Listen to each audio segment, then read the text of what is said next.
watching The Midtown Rider.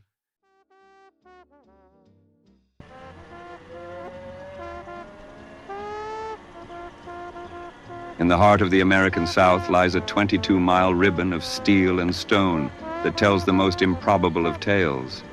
How a graduate student's thesis paper became the most expensive homework assignment in Georgia's history.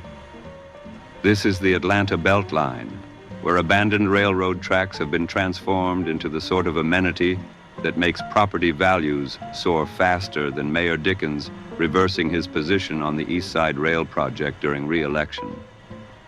Today, we embark upon a journey through time itself, where the ghosts of freight trains have given way to joggers, dog walkers, and weekend warriors discovering that Atlanta possesses something other than acres of parking lots and soul-crushing traffic. We begin our journey, dear viewer, at the dawn of a new millennium, the year 1999. While the world trembled before the dreaded Y2K bug, a Georgia Tech graduate student named Ryan Gravel sat hunched over his desk, crafting what would prove to be the most consequential homework assignment in Georgia history, though admittedly, the competition for that particular honor is rather thin. Young Master Gravel's thesis, romantically titled Beltline, Atlanta, Design of Infrastructure as a Reflection of Public Policy, proposed something thoroughly preposterous, that Atlanta, that great monument to the automobile, might transform its decrepit railroad corridors into public transit. One can only imagine the bemused expressions of his professors. But to understand this folly, we must first venture back to an era when Atlanta's destiny was forged not in conference rooms, but in clouds of coal smoke and the screech of steel upon steel. Observe, if you will, as we glide along these very paths where the Louisville and Nashville, the Seaboard Airline, and the Atlanta and West Point railroads once formed a belt of iron around Atlanta's expanding waistline. Beginning in the 1870s, these lines served the New South's industrial ambitions, carrying cotton, lumber, and the dreams of carpetbaggers alike. Picture, if you can, this verdant trail as it once was, belching locomotives, hauling the makings of empire past workers' cottages and industrial fortresses. The Beltline railways, you see, were Atlanta's original ring road, connecting factories to freight yards, workers to wages, and fortune to those clever enough to own land along the routes. For nearly a century, these iron arteries pumped the lifeblood of commerce through Atlanta's industrial heart. But then, progress arrived. Progress, in this case, wearing the distinctly American disguise of the interstate highway system. By the 1980s, our railroad belt had become rather like an appendix, vestigial, forgotten, and occasionally inflamed. Trucks had replaced trains, suburbs had replaced neighborhoods, and parking lots had replaced, well, everything. The trains ran less frequently, then barely at all, until finally silence. The rails rusted, the cross ties rotted. Nature, in her infinite patience, began reclaiming her domain. Kudzu, that most southern of invaders, draped itself over abandoned trestles like funeral shrouds. Where once stood the mighty Sears Roebuck and Company distribution center, urban explorers and graffiti artists held court. And so these corridors slumbered, forgotten by all save the occasional hobo and urban photographer waiting for their resurrection. Little did anyone suspect that salvation would arrive in the form of a graduate student's fever dream, a vision of Atlanta where citizens might actually walk somewhere. But Master Gravel's thesis might have molded in Georgia Tech's archives, collecting dust alongside other utopian fantasies, were it not for a curious chain of events. You see, the young architect made the fatal error of actually sharing his idea. In 2001, he and two colleagues mailed copies of their refined proposal to 24 of Atlanta's most influential citizens. Like a stone cast into still water, this simple act would create ripples that would eventually tsunami through Atlanta's real estate market. What followed was a fever of civic imagination not seen since General Sherman's urban renewal project of 1864. Studies were commissioned, committees were formed, and that most dangerous of urban diseases, hope, began to spread through Atlanta's neighborhoods like kudzu in July. The city's power brokers, ever alert to the scent of development opportunities, began to circle. Here was infrastructure that could simultaneously claim the mantles of environmental consciousness, public health, and, most importantly, property value enhancement. A holy trinity of urban planning, if you will. As we cruise along this manicured pathway, one must marvel at the peculiar alchemy that transforms abandoned infrastructure into civic amenity. Where freight once rolled, craft breweries now ferment their artisanal offerings. Where industrial might once flexed, farm-to-table restaurants multiply like restaurants in a gentrifying neighborhood. The transformation is complete. From the movement of goods to the movement of capital, from blue collars to popped collars, from lunch pails to $12 cocktails. But we get ahead of ourselves. Come, let us proceed to witness the full flowering of this most improbable transformation.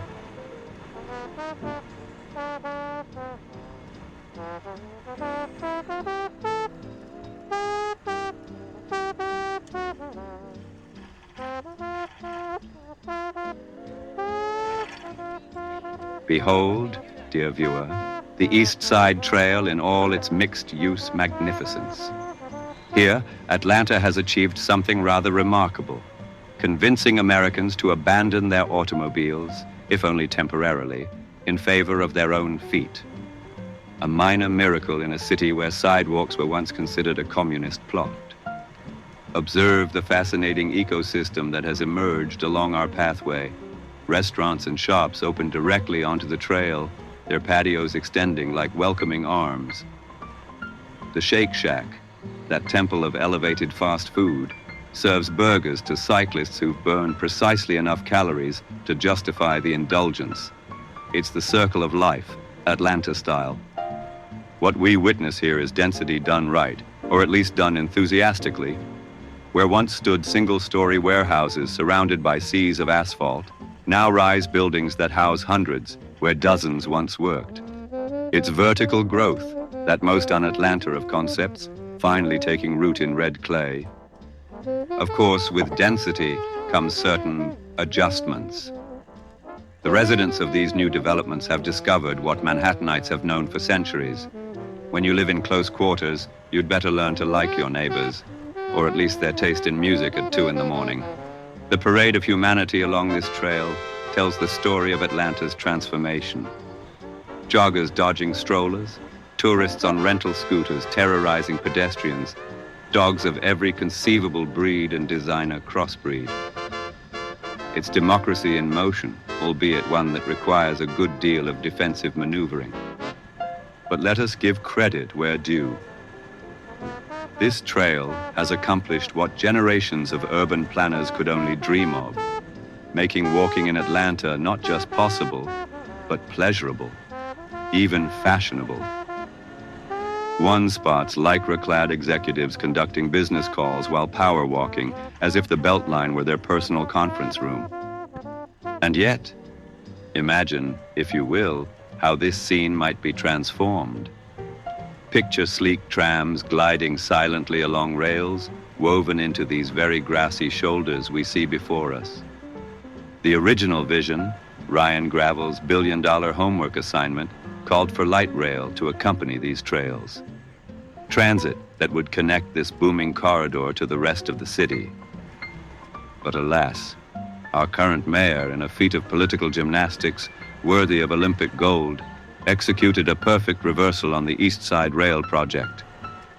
One can only assume His Honor gazed upon these crowds, these towers, this undeniable success, and thought, you know what this needs? Autonomous pods to the airport. Yes, gentle viewer, you heard correctly. Autonomous pods. Because why build proven rail technology when we can wait for theoretical vehicles to solve our very real transit needs? It's rather like suggesting we abandon forks in favor of telekinesis, Innovative, certainly, but somewhat impractical for actual dining. One must admire the mayor's commitment to innovation.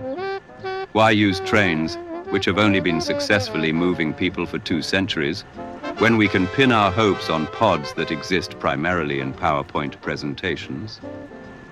It's the same visionary thinking that once suggested Atlanta's traffic problems could be solved by simply adding more lanes. But let us not dwell over long on what might have been. After all, Atlantans have grown quite skilled at navigating disappointment. We've been practicing since Sherman's visit. Speaking of pods and promises, observe the velocity of actual change along our trail. Construction cranes pierce the skyline like a new species of Georgia pine, each one pulling the city skyward, density by default, since we've declined to spread it horizontally via rail. The Beltline has become Atlanta's great linear mixer, where the fitness-obsessed dodge the brunch-devoted, while tourists on rental scooters terrorize both. Nothing stimulates appetite quite like watching others exercise, which perhaps explains why restaurants confidently offer truffle fries to passing joggers. These mixed-use buildings represent the ancient ideal of living above the shop, though the shop now sells $15 green juice rather than dry goods. It's progress, measured in stories and calories burned. For all its unfulfilled promises, the East Side Trail proves something revolutionary for Atlanta, that Americans will actually choose to walk, given proper infrastructure.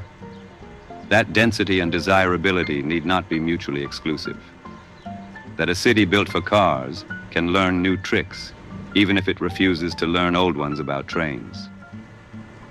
The trail stretches before us like Atlanta itself, perpetually under construction, forever promising completion. A finished Beltline would be somehow un-Atlanta, like a freeway without traffic, or a politician without second thoughts. But onward, this circle has many more stories to tell.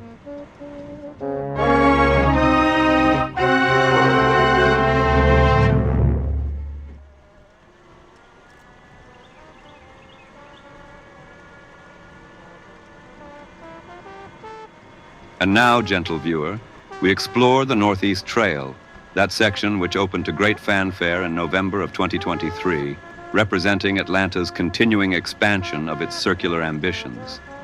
Here, the Beltline reveals a different face, one of contemplative solitude rather than social spectacle. The Northeast Trail offers what the harried urban dweller craves most, space to breathe. Gone are the jostling crowds and their rental scooters, the endless parade of brunchers and their dogs. Here, one finds that rarest of Atlanta commodities, tranquility. The passage beneath Interstate 85 stands as a testament to human ingenuity, or perhaps stubbornness. 10 lanes of American mobility thunder overhead, while pedestrians and cyclists glide beneath in relative peace.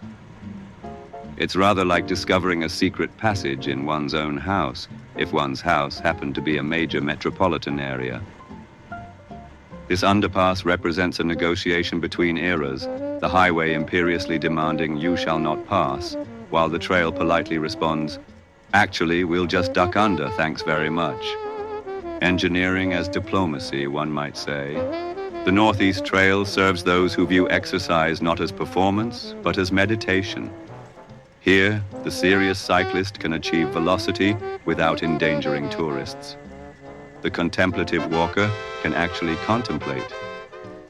The runner can run without feeling like an extra in someone else's lifestyle advertisement. This is infrastructure for infrastructure's sake. Pure, functional, gloriously unadorned. No restaurants vie for your attention, no boutiques beckon with their wares. Just you, the path, and the occasional fellow traveler who, like yourself, prefers their urban experiences without a side of scene. But mark well, dear viewer, this solitude exists on borrowed time. The trail winds through some of Atlanta's most exclusive real estate, skirting Ansley Golf Club and the rarefied air of Upper Midtown. One can practically hear the property developers sharpening their pencils. Enjoy this pastoral interlude while it lasts. Those familiar with Atlanta's development patterns will recognize the signs. The surveyor's stakes appearing like spring crocuses, the coming soon banners multiplying like kudzu. The Northeast Trail's current tranquility has the temporary quality of a theater before curtain rise. Piedmont Hospital looms in the general vicinity, though separated from our trail by a formidable barrier of railroad tracks, active ones, mind you, not the abandoned variety so beloved by trail planners. To actually reach the hospital from here would require the sort of circumnavigation usually reserved for Magellan. For now, though, the Northeast Trail remains Atlanta's best-kept open secret. It's rather like finding an empty beach in August. You know it won't last, but that makes the discovery all the sweeter. Here, one can pretend Atlanta is a different sort of city, one where development proceeds at a human pace rather than at the speed of venture capital. The current calm creates a fascinating time capsule, a chance to experience the Beltline as it was before it became, well, the Beltline. It's like seeing a photograph of Times Square when it was still Longacre Square, before the theaters and the tourists and the terrible costume characters. Nature, unaware of its impending eviction notice, flourishes with remarkable enthusiasm. Trees arch overhead, creating cathedral-like spaces that will doubtless be preserved in future development, which is to say, reduced to decorative accents around a mixed-use complex. So breathe deeply, solitary trail user. Pedal freely, unencumbered cyclist. Walk meditatively, contemplative pedestrian. For soon enough, this section too will be activated with programming and placemaking. Those euphemisms for turning every public space into a shopping mall without walls. The Northeast Trail currently offers something increasingly rare in Atlanta, a place that doesn't try to sell you anything, including itself. No Instagram moments carefully designed by marketing committees, no experiences crafted to extract maximum revenue per square foot. Just a path that takes you from here to there, asking nothing more than that you move under your own power. In a city where every vacant lot spawns a vision, every empty building births a concept, the Northeast Trail commits the radical act of simply being. But this is Atlanta, where simply being never lasts long. The countdown has already begun, and so we continue our circular journey, following this path through its brief moment of peace, before it too joins its East Side sibling in the pantheon of Atlanta success stories. And so, dear viewer, we've traced a magnificent portion of Atlanta's Grand Circle, a work in progress that puts the progress in progressive city planning. The Beltline, that 22-mile embrace around Atlanta's heart, continues its patient expansion like a very expensive game of connect the dots, where each dot represents millions in civic investment. What have we witnessed on our journey? Nothing less than alchemy, rust transformed to recreation, abandonment to amenity, freight lines to fitness trails. Where locomotives once announced their arrival with whistles and smoke, joggers now announce theirs with heavily labored breathing. 22 miles envisioned, with more completed each year. Rome wasn't built in a day, and neither, it seems, is Atlanta's circle. But unlike Rome, we have construction equipment that doesn't require feeding, and project managers who've never once suggested throwing anyone to lions. Consider the audacity of the undertaking, convincing a city built for cars to build for pedestrians. It's rather like teaching a cat to fetch, or convincing Atlantans that humid isn't a complete weather forecast. Yet here we are, walking and wheeling along paths that didn't exist when this century began. Marvel at what exists, miles of trails where wilderness once reigned, neighborhoods reconnected after decades of separation, property values that have done their best impression of Atlanta's summer temperatures. Nowhere to go but up. Even Mayor Dickens' autonomous pods couldn't have achieved such transformation, mainly because they don't exist. And let's acknowledge the true heroes, those persistent planners and advocates who've spent 2 decades turning a graduate thesis into concrete reality. They've attended more community meetings than humanly advisable, reviewed more environmental impact studies than trees have rings, and somehow maintained their optimism despite the acronym SOUP of government agencies. GDOT, MARTA, EPA. It's alphabet soup, but less nutritious. The Beltline has already achieved something remarkable. It's made Atlanta a destination for more than just the airport. Urban planners from around the world now visit to see how we transformed abandoned rail lines into the city's most desirable addresses. Though one suspects they're equally interested in how we convinced anyone to go outside in August. Perhaps the Beltline's gradual completion is actually perfect for Atlanta. We're a city that likes our progress measurable, our developments newsworthy, and our ribbon cuttings frequent. A finished Beltline would deprive us of groundbreaking ceremonies, and everyone knows we love a good groundbreaking.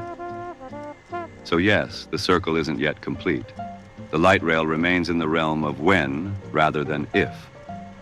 But with each new segment, each new connection, Atlanta proves something important, that a city can change its trajectory one trail mile at a time, that cars needn't always win, that sometimes the best things are worth waiting for and worth finishing. To those still working to complete this magnificent loop, take heart. You've already transformed a city's relationship with walking, created dozens of new communities, and given thousands a reason to explore their own city. The last miles may be the hardest, but they're also the ones that close the circle. Thank you for joining us on this journey through Atlanta's most ambitious homework assignment. May it inspire other cities to dream equally grand dreams, and maybe even finish them slightly faster. If you liked the ride, give us a like and subscribe for the next one. We'll catch you next time on The Midtown Rider.